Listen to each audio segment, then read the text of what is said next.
Welcome. In front of me is the REALME Neo GT5, and today I'll be showing you how you can bypass the Google verification on this phone, which I'll be showing in a moment.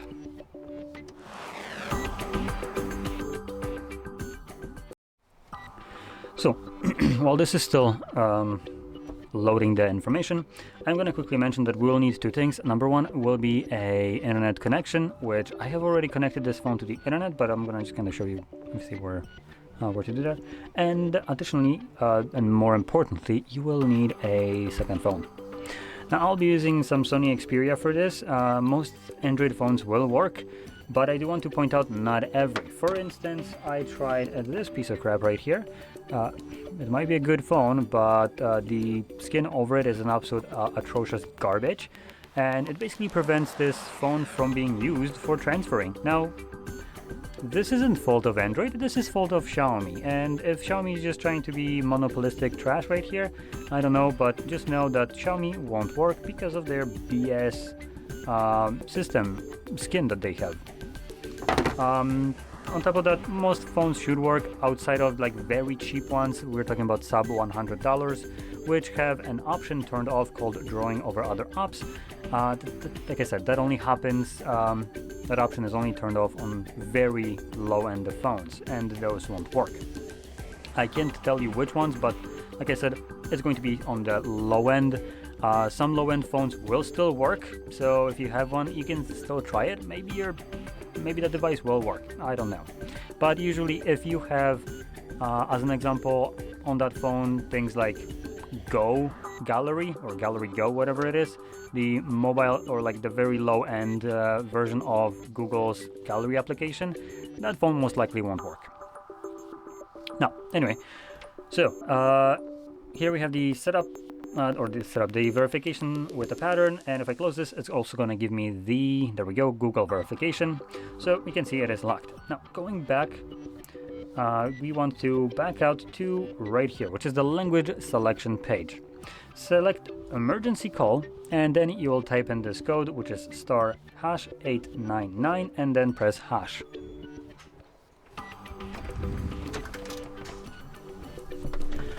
Now, as you can see, this opens up basically a test mode for the device where you can test different aspects of it.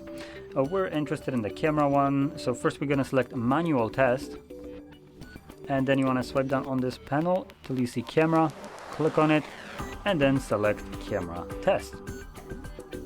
Now you can see it opens up your camera. So we're just going to capture a photo. There we go. As you can see, it takes a photo and it's visible here in the gallery, so we're going to click on it, agree and continue, and next you want to select share, then swipe to the left and look for Google search image. I'm going to swipe up so we can full screen that.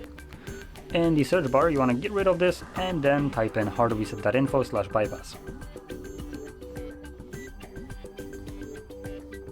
Oops. Setup info.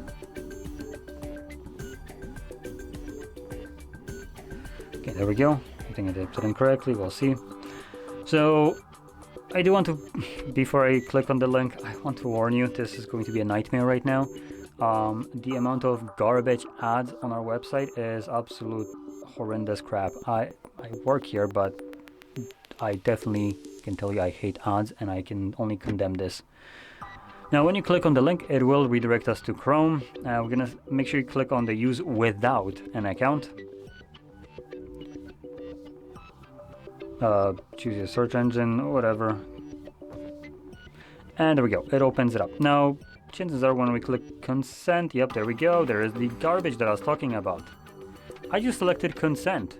Now I didn't, for the high heaven, I did not agree or consent to swapping to a different website or even a tab. That wasn't what I consented to. So we're gonna go back once, and this brings us to the website where we're supposed to be.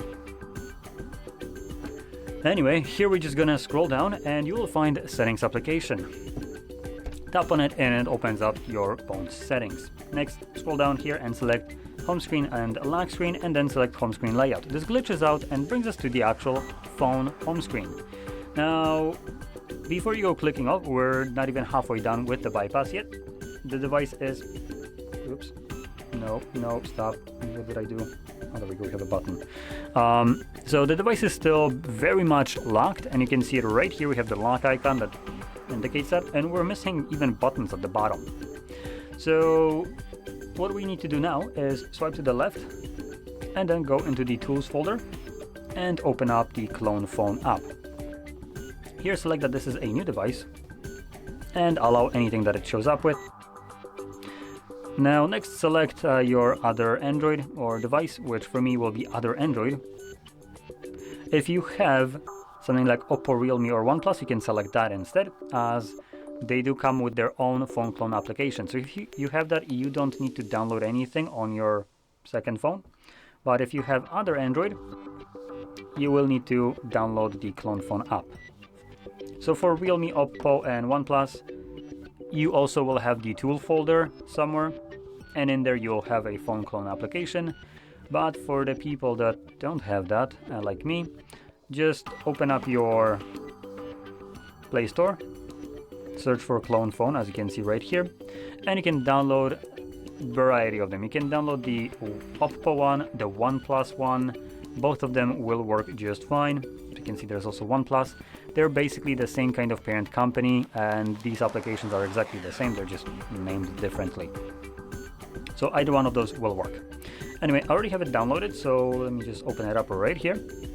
Actually, I'll take that back. I will delete it just so we can have the same experience, because there is a little bit of wonkiness when first getting the application. So bear with me, I'm gonna re-download this. This basically clears all my all the authorizations that I gave it to and all that stuff. So anyway, we're gonna open it up, agree and continue, and then we're gonna select scan the QR code. Okay. And here's the funny thing for this application: we need to first deauthorize something to authorize it, which begs the question, why are we deauthorizing it or authorizing it if it's already authorized? Why would we need to deauthorize it for that reason?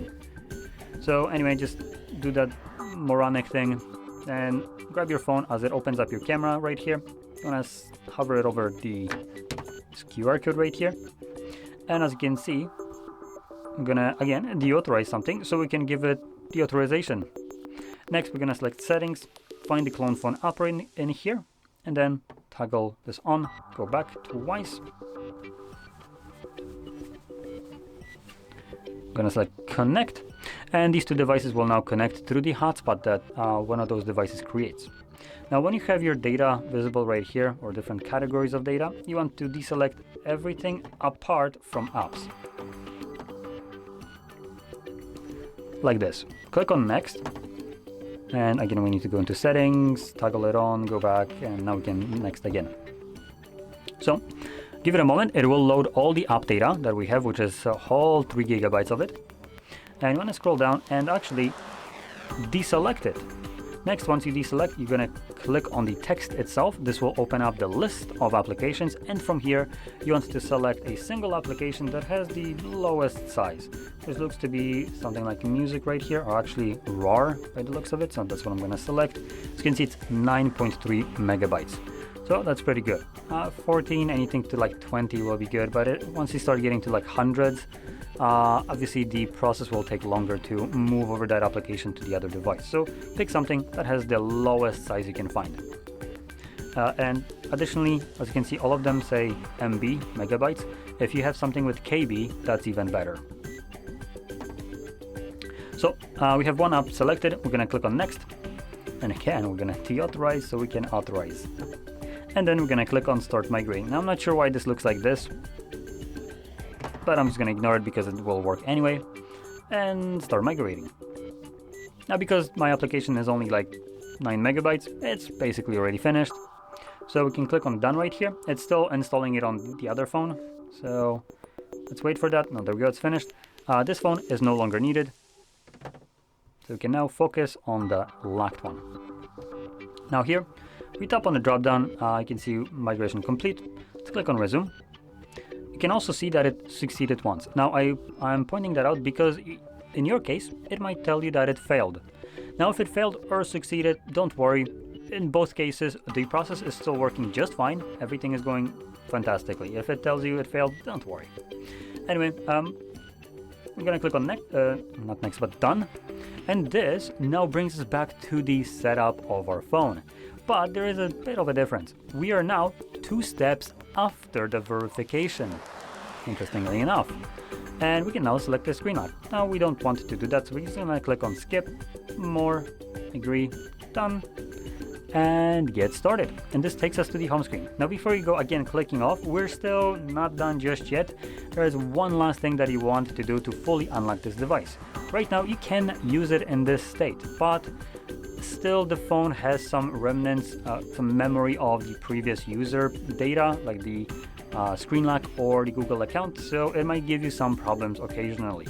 Now to basically get rid of those problems and get rid of the protection fully, what you will want to do is navigate into the settings. Let's just apply. We're gonna navigate to settings, and in here we're gonna scroll all the way down to system and update, backup and reset, reset phone, and then erase all data, clear data, and then click on this once more. Now I didn't actually click on this right now, but you do want to go through this.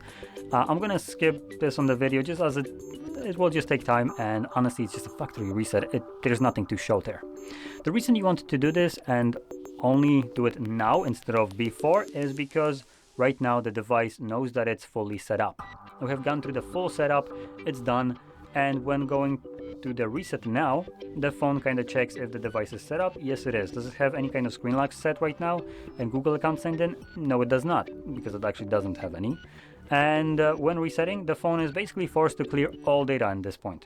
So everything is basically removed. That would also include the previously used screen protection and Google accounts, which, like I said, are still kind of present on this device.